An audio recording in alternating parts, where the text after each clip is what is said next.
नमस्कार, स्वागत है आप सभी का आपके अपने YouTube चैनल टीच टेक में। हम पढ़ रहे हैं यहाँ पर कक्षा 10वीं गणित हिंदी मीडियम, बिल्कुल सिंपल लैंग्वेज में, बिल्कुल मतलब जीरो लेवल से। और मैं आपको बता दूं कि चैप्टर नंबर 3 हमने स्टार्ट कर चुके थे, है ना। आज ये तीसरा वीडियो है और इसकी फर्स्ट एक्सरसाइज का जो सेकेंड एग्जाम्पल है, मतलब इस चैप्टर का सेकेंड ही एग्जाम्पल मान के चलिए। इस एग्जाम्पल को अभी हम सॉल्व करने वाले हैं। अगर आपने इससे पहले नहीं भी समझा तो कोई टेंशन लेने की ज़रूरत नहीं है। हम यहाँ पर फिर से इसको बिल्कुल बारीकी से समझेंगे। भले टाइम लगे, टाइम देना है आपको, लेकिन क्वेश्चन इतना बढ़िया है, इसमें बहुत सारी प्रैक्टिस आपकी होने वाली है। ठीक है, चलिए सिंपल सा काम। ग्राफ द्वारा ज्ञात कीजिए कि निम्नलिखित समीकरण युग्म का हल नहीं है, अद्वितीय हल है अथवा अपरिमित रूप से अनेक हल है। इनमें से कौन सी सिचुएशन का है? हमने बेसिक में पढ़ा था कि 3 कंडीशन बनती है इसकी। जब हम ग्राफ बनाएंगे तो हो सकता है कि ये दोनों क्या हो, दोनों ग्राफ क्या हो, प्रतिच्छेदी रेखाएं हो, एक दूसरे को प्रतिच्छेद करते हैं। हो सकता है कि एक रेखा और दूसरी रेखा क्या है, एक दूसरे के ऊपर से ही चली जाए। हो सकता है कि एक रेखा और उसी के समांतर दूसरी रेखा बन जाए। तो कुल मिला के हमारे पास में 3 स्थितियां हैं, 3 में से कोई ना कोई एक स्थिति बनेगी। जब ऐसा रहेगा तो हम यहाँ पर बोलेंगे कि अद्वितीय हल है। ऐसा रहेगा तो हम बोलेंगे कि अपरिमित रूप से अनेक हल है। क्योंकि अद्वितीय हल क्यों बोलते हैं? क्योंकि एक बिंदु पर प्रतिच्छेद कर रहा है, इसलिए एक हल है। और अनंत हल क्यों बोलते हैं? क्योंकि अनंत बिंदुओं पर प्रतिच्छेद कर रहा, इसलिए अनंत बोलेंगे हम। और ये कोई हल नहीं, इसका मतलब दोनों एक दूसरे को प्रतिच्छेद कर ही नहीं रहे।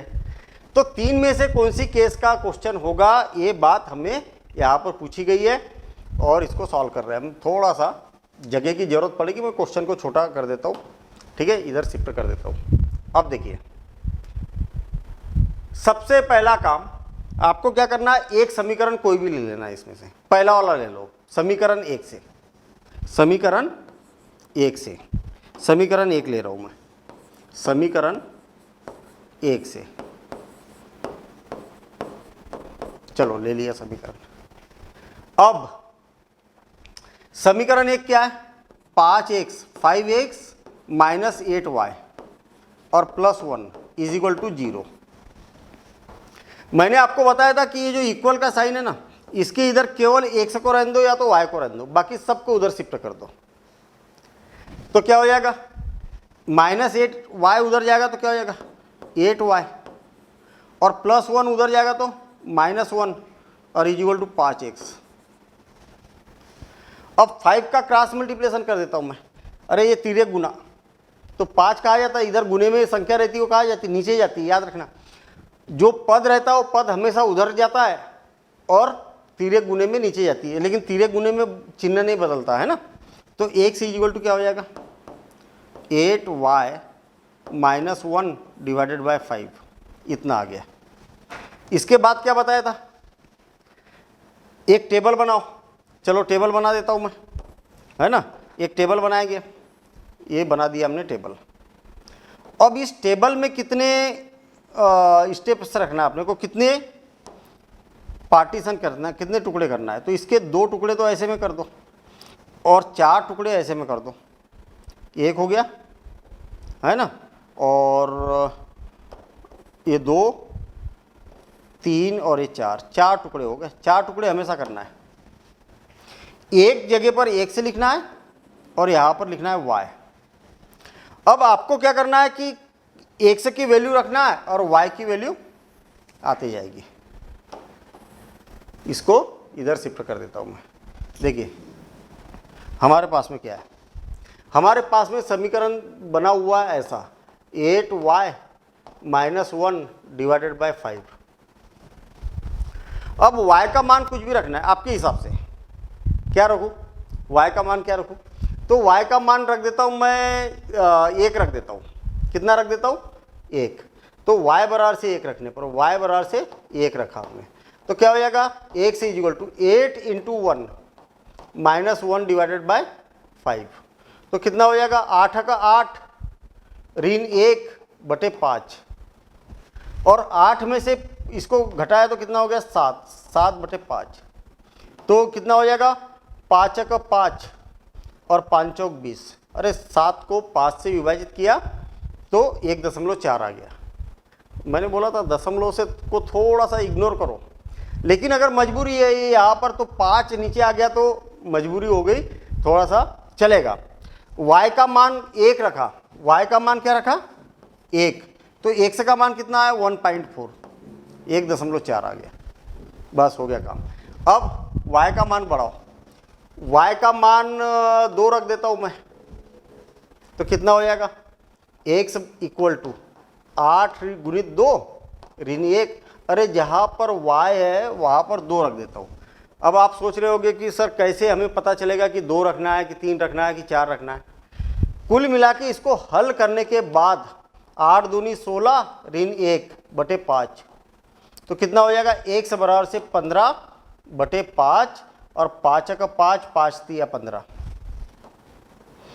y का मान 2 रखा तो इसका मान कितना आ गया 3 आ गया। कुल मिला के ऐसे मान आना चाहिए कि यहाँ पर दशमलव के 1 अंक तक चलेगा, दशमलव के 2 अंक नहीं आना चाहिए, क्योंकि उसको फिर ग्राफ पर दिखाने में दिक्कत जाएगी। यहाँ पर 12 से बड़ा कोई अंक नहीं आना चाहिए, क्योंकि फिर वो ग्राफ पर दिखाने में तकलीफ जाएगी। हमें आना कोई दिक्कत नहीं है, लेकिन ग्राफ पर दिखाने में हमें तकलीफ हो सकती है। अब क्या रखूं मैं, 3 रख देता हूं मैं, y का मान क्या रख देता हूं 3 रख देता हूं, तो कितना हो जाएगा x बराबर से कितना हो जाएगा 8 × 3 - 1 / 5, तो x = कितना हो जाएगा 8 × 3 = 24 ऋण 1/5, तो x = कितना हो जाएगा 23/5, तो x का मान कितना हो जाएगा 23 को 5 से विभाजित करो, तो 5 चौक 20 और 5 छक्का 30, 4.6। हाँ ठीक है, छोटे छोटे मान आ रहे हैं। तो x का मान हमने रखा कितना 3, तो y का मान कितना आ गया, x का मान 3 तो y का मान आ गया 4.6। आ गया समझ में। तो ऐसे कुछ मान रखना, कोई जरूरी नहीं कि जो मैंने मान रखे वही मान आप भी रखो, ऐसा जरूरी नहीं है। लेकिन यहाँ पर टेबल में दशमलव के 1 स्थान तक ही आना चाहिए ज़्यादा से ज़्यादा, और 12 से बड़ा कोई अंक नहीं आना चाहिए, x में भी और y में भी। चलिए ठीक है, इतना हमारा यहाँ पर क्लियर हो गया। चलिए अब समीकरण 2 लेंगे हम। समीकरण 2 से अभी तो हमने क्या किया, समीकरण 1 को हल किया, अब समीकरण 2 लेते हैं हम। समीकरण 2 क्या है, 3x ऋण 24/5 और y धन 3/5 बराबर से 0। ये भिन्न के रूप में है ना, तो भिन्न के रूप में थोड़ा अच्छा नहीं लग रहा ना, उसको भिन्न के रूप से हटाना है हमें। तो हटाने का तरीका क्या होता है, एलसीएम ले लो, लघुत्तम ले लो। 1 5 और 5 का लघुत्तम लेंगे तो कितना आएगा 5 आएगा, लघुत्तम कितना आ जाएगा 5। 1 से विभाजित करेंगे तो 5 का 1 का 5 ही 5, और 5 का इसमें गुना करेंगे तो 3x। 5 से विभाजित करेंगे तो 1 बार, और 1 का 24 इसमें गुना करेंगे तो क्या हो जाएगा 24y धन 5 का 5 और ये 3 हो गया। अगर इसमें तकलीफ जाती है ना तो और आसान तरीका बताता हूँ मैं, देखना। लघुत्तम कितना आया 5, लघुत्तम कितना आया 5। आप क्या करो, इस लघुत्तम में इसका गुना कर दो।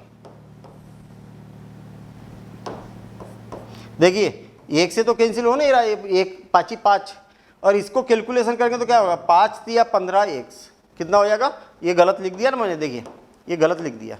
क्या हो जाएगा 5 × 15, मेरे ख्याल से 15 बोला होगा, लिखा 3 है, यही तो गलतियाँ होती है इसमें, इसलिए प्रैक्टिस ज़्यादा होना चाहिए। तो कितना हो जाएगा 15x। अब देखिए हम क्या करेंगे, इसको इसका गुना कर देंगे, इसमें इसका यहाँ पर गुना कर देंगे, तो देखिए क्या हो जाएगा 5 से 5 कैंसिल तो कितना बचा 24y आया।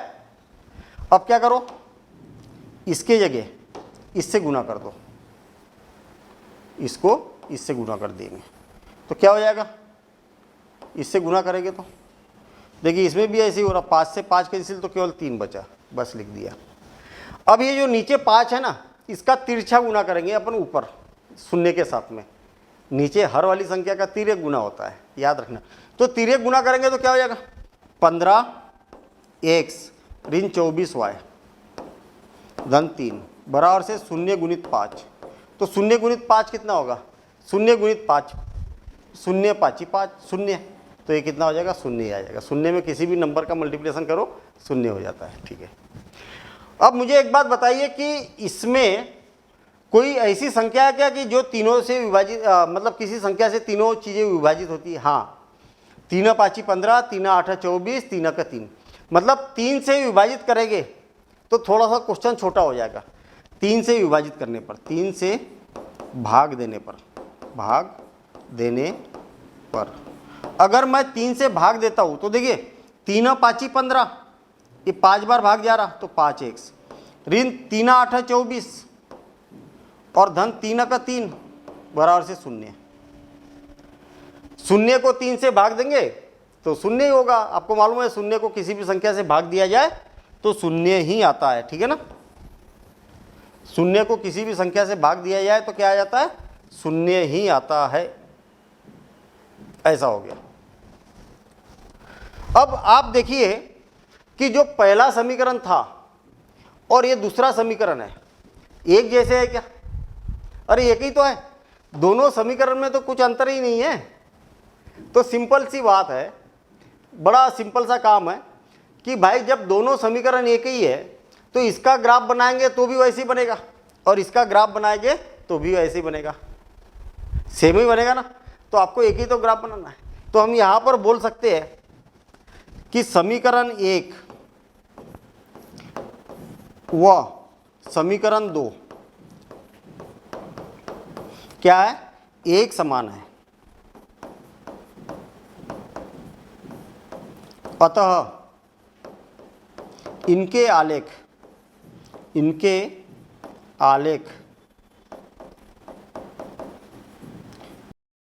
एक समान होंगे, एक ही होंगे। चलो आलेख बनाते हैं हम, ठीक है।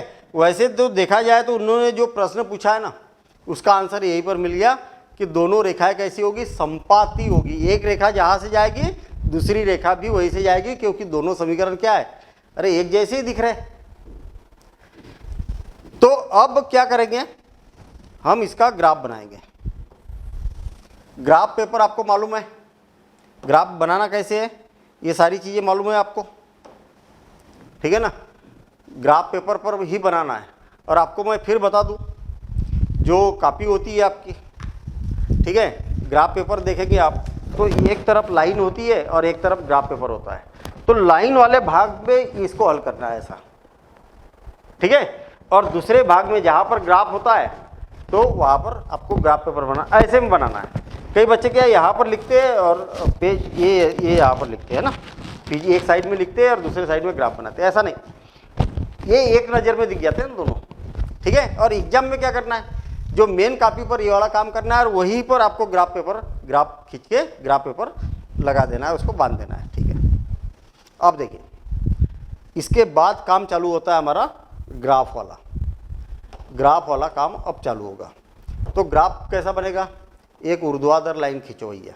कहाँ से खींचोगे, जो डार्क लाइन है ना ग्राफ पर वहाँ से, और एक क्षैतिज लाइन खींचो। कैसी लाइन खींचो, क्षैतिज लाइन, ऐसी। मैं इसका कलर चेंज कर देता हूँ, शायद आपको दिख नहीं रहा होगा ये, ठीक है ना। डार्क ब्लैक कलर कर देता हूँ इसका, अच्छे से दिखिए आपको। याद रहे कि जो क्षैतिज लाइन है उसको क्या करना है आपको, इसको x बोलना है। क्या बोलना है, x बोलना है। ये हो जाएगा x और ये हो जाएगा x डैश। ऐसे ये हो जाएगा y और y डैश। और दोनों जहां पर प्रतिच्छेद हो रहे हैं वो क्या बन जाएगा, 0 बन जाएगा। अब यहां से 1 2 3 4 5 6 7 और इधर क्या हो जाएगा, -1 -2 -3 -4 -5।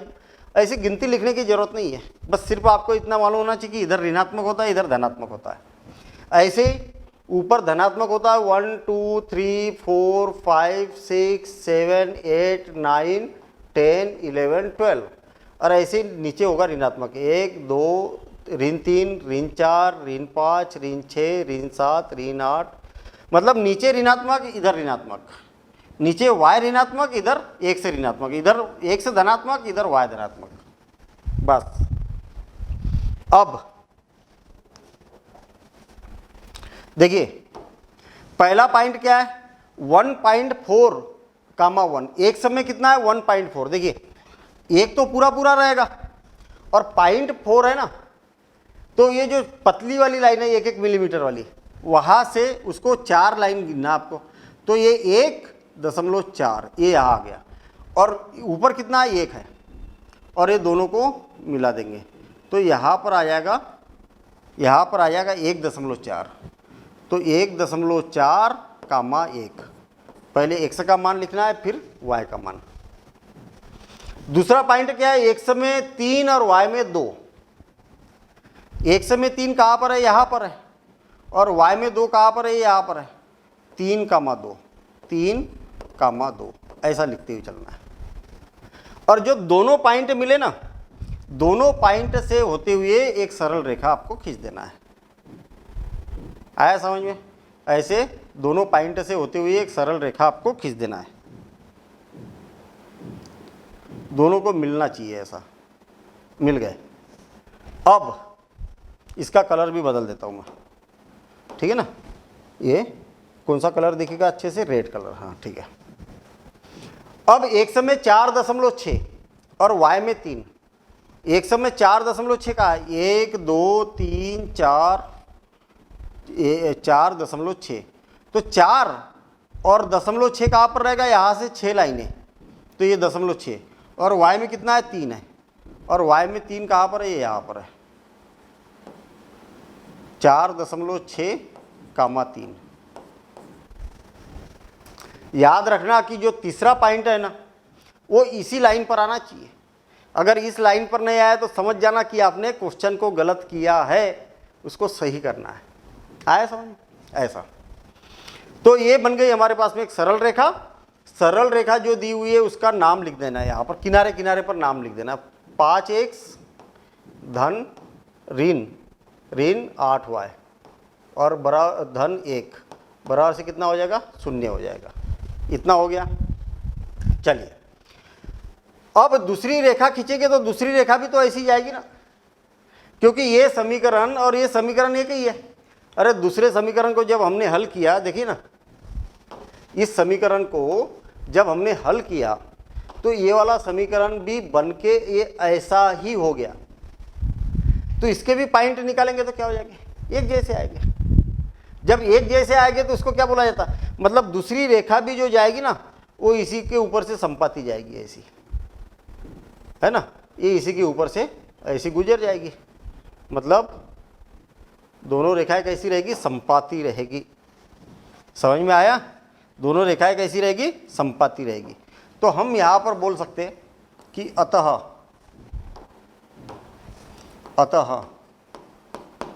दिए गए समीकरण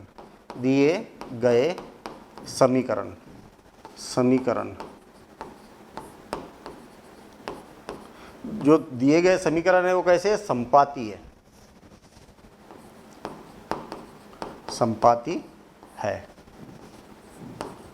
अतः इसके जो हल हो गए ना, अनंततः